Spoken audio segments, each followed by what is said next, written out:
โธ่ขายรถลูกละขายไว้เลยขายลุงเนี่ย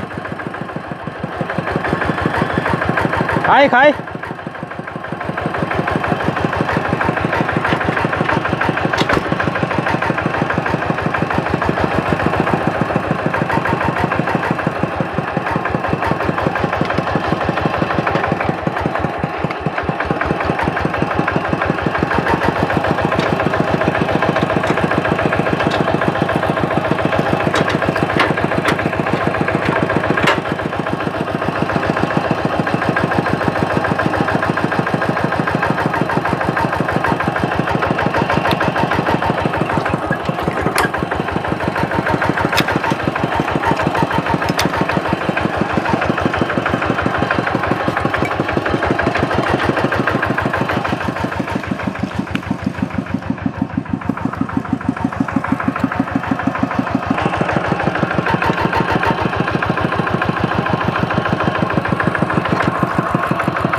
เนาะ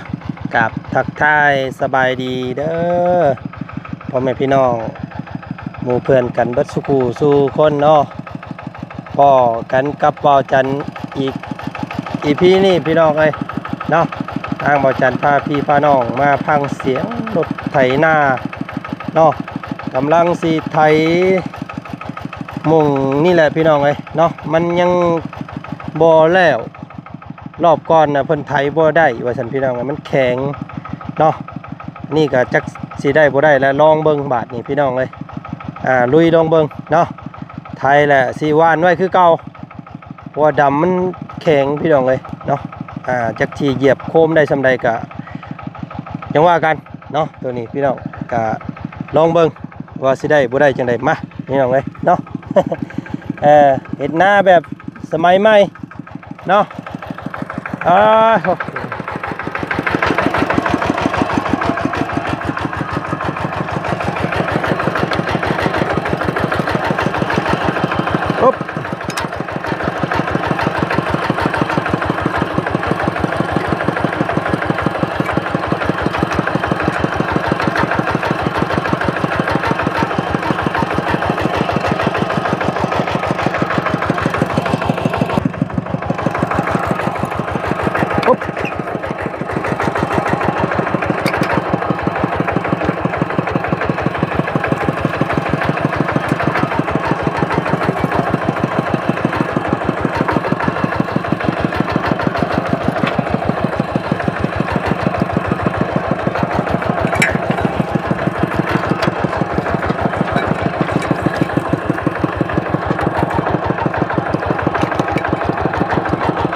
โอ๊บได้อยู่บ่โอ้แข็งอีพี่น้องเอ้ย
แข็ง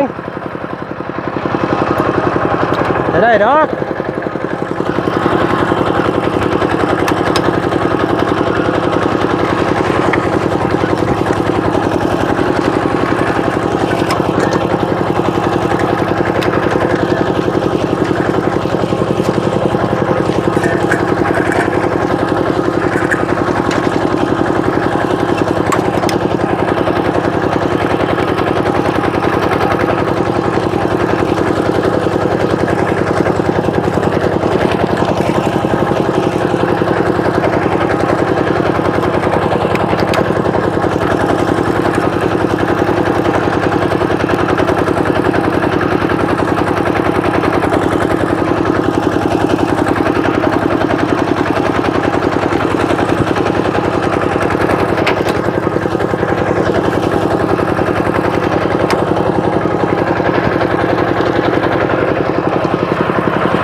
ฮ่าโธ่พี่น้องเอ้ย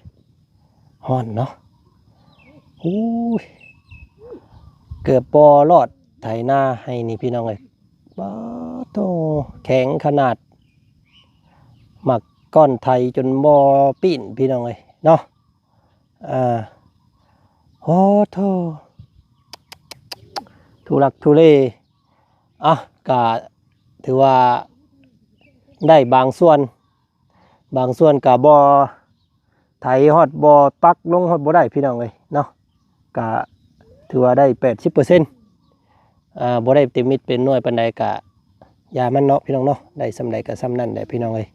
เนาะโอ้ยมื้อนี้เป็นวันศีลเด้อพี่น้องเนาะมื้ออื่นลงตักบาตรใส่พกเด้อเป็นวันศีลมื้อนี้พี่น้องเอ้ยเนาะตีกลองแรงทวนๆอยู่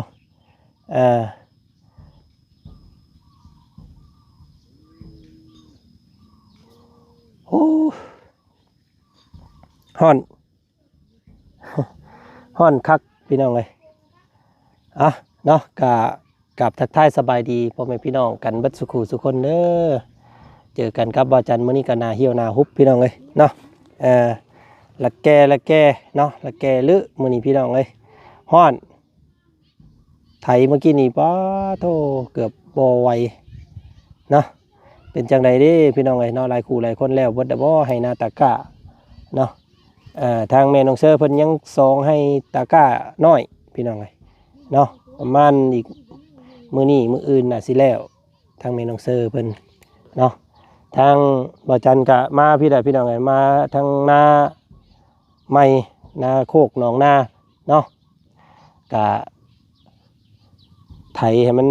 ซ่อมแซมให้มันแล้วพี่น้องเอ้ยมื้อนั้นก็ซ่อมทุลักทุเลทางบ่าวบุญกับน้องสาวกับผู้ลงดำอยู่ให้หน้ารองผู้พี่น้องเอ้ยเนาะลงไปสามไปแซมให้มันงามมาซั่นซะเนาะก็ต่อพี่น้องหากะเข้ามาบ้านเนาะโมงนึงนี่พี่น้องเอ้ยเพราะว่าไปเยี่ยม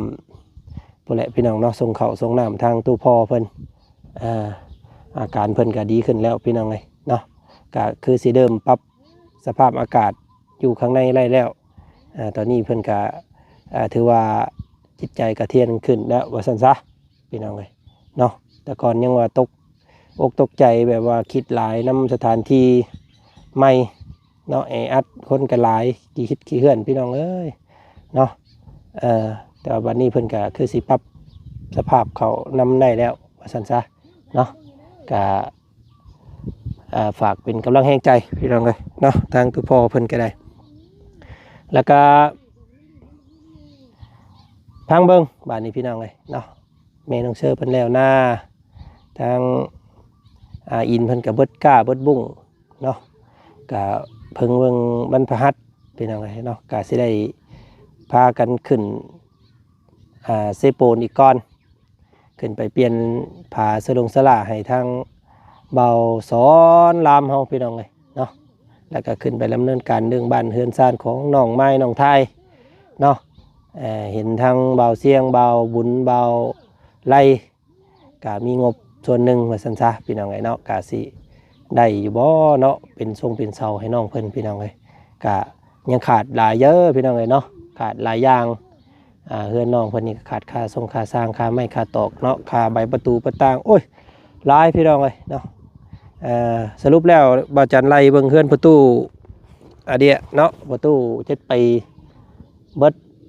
ประมาณ130,000เนาะ101,000 กับ 30,000 บาทก็หลายเติบเด้พี่น้องเลยเนาะเกือบเบิด70-80 ล้านกีบเนาะ80-90พุ่นแหละโอ้โธ่เนาะก็คลิปนี้ก็บ่มีหยังหลายพี่น้องเอ้ยเนาะมาไถให้ไถนา